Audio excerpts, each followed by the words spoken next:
mga desperado at maka-Duterte, politiko, sibilyan. Siguro sama rin natin ang mga nasa social media nila, vloggers. Ha? Tumodo na, pero wala pa rin dating. Ayan.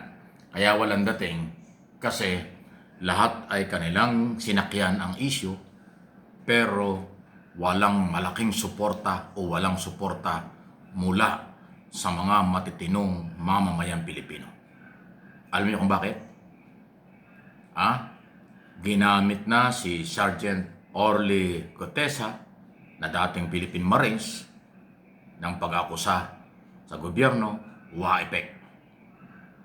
Nagsalita si Saldico, dating congressman, habang nagtatago sa Amerika kung saan man, pinagdududahan pa na baka artificial intelligence o AI ang video.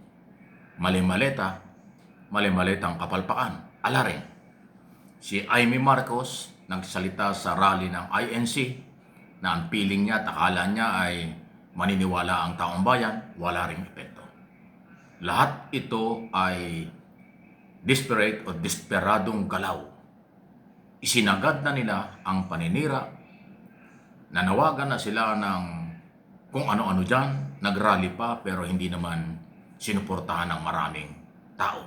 Kakaunti lang dyan sila sa Power Monument. Mas marami pa nga ang pulis at mga vlogger kaysa sa yung mga politikong nagpunta ron. Di ba? So, mga kaibigan, Luzon, Visayas, Mindanao, hindi po ako spokesman ng gobyerno. Ako lang po ay naninindigan dahil may paninindigan tayo from day one. Mula nang mag-file ng Certificate of Candidacy si Bongbong Marcos noon, October ng 2022 election, or 2020 pa lang, ako po'y sumuporta na sa kanila. Voluntary, hindi ako nagpakita ng personal kahit minsan sa pamilyang Marcos. Basta ako'y sumusuporta sa radyo, telebisyon at dito sa ating mga channel. At ito po'y aking paninindigan. Hindi ako nagkamaling suportahan dahil ang gusto natin pagbabago. Gusto natin ay magandang kinabukasan. At saka higit sa lahat, na ipaglalaban ni Pangulong Marcos ang West Philippine Sea sa marahas na ginagawa ng China. Ang mga Duterte at maka-Duterte, wala pong sinasabi diyan. Pro-China nga ang tingin sa kanila ng iba.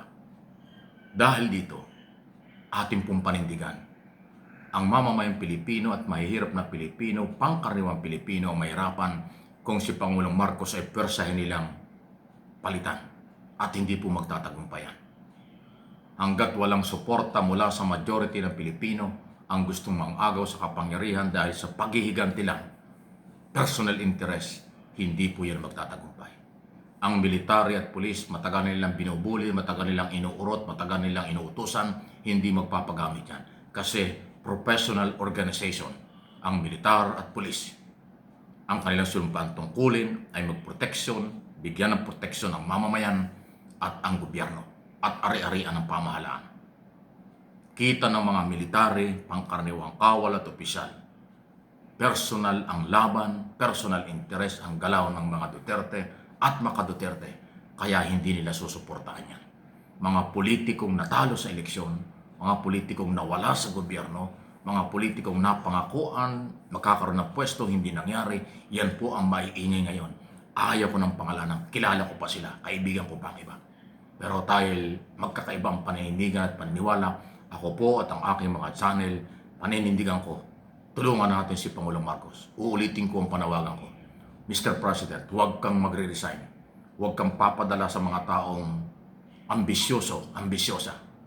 Mahalaga yung ginagawa mo ngayon.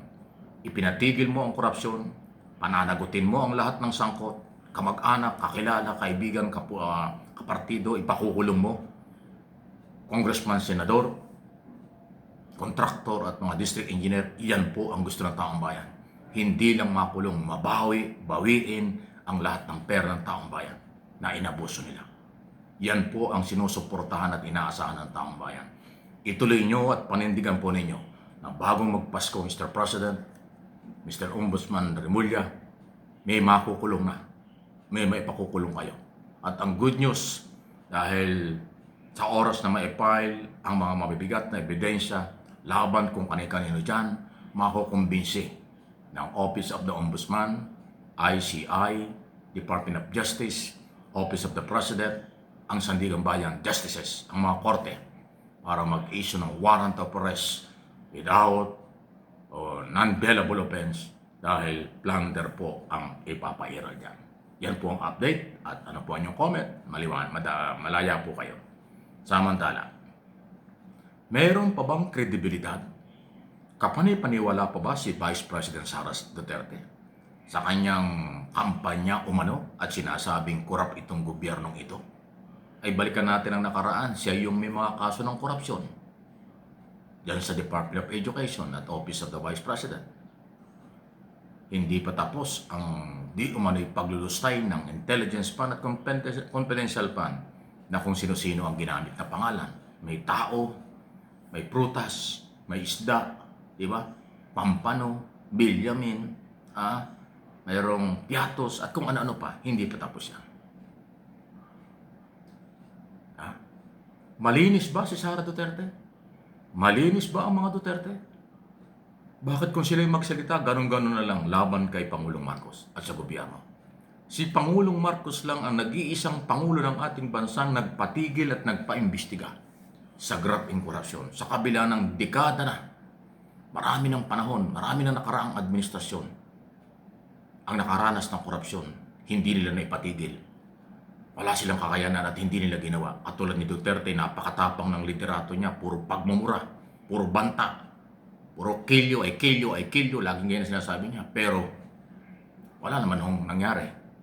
Korupsyon, sinabi niya, matalamak ang korupsyon, matindi ang ghost project sa public works. Wala siyang pinaimbestigahan, wala siyang pinakulong kahit isa. Ngayon, sa Marcos administration, hindi salita, gawa. Inaksyon, personal niyang inspeksyon, personal niyang pinaimbestigahan, at nagbuo pa ng ICI para mag-imbestiga. So, aksyon at gawa, gawa at aksyon.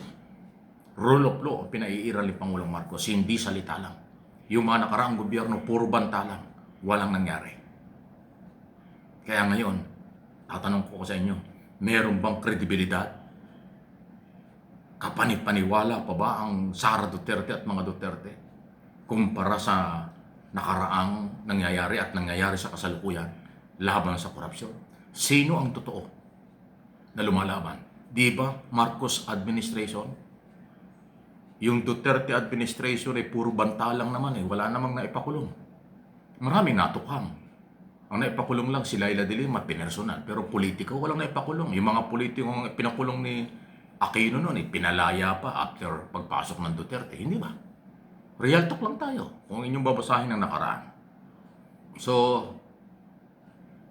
desperadong galaw, nagmamadaling galawan, wala namang suporta sa sektor ng mga Pilipino, kaya hanggang media lang sila, hanggang social media nga lang talaga actually.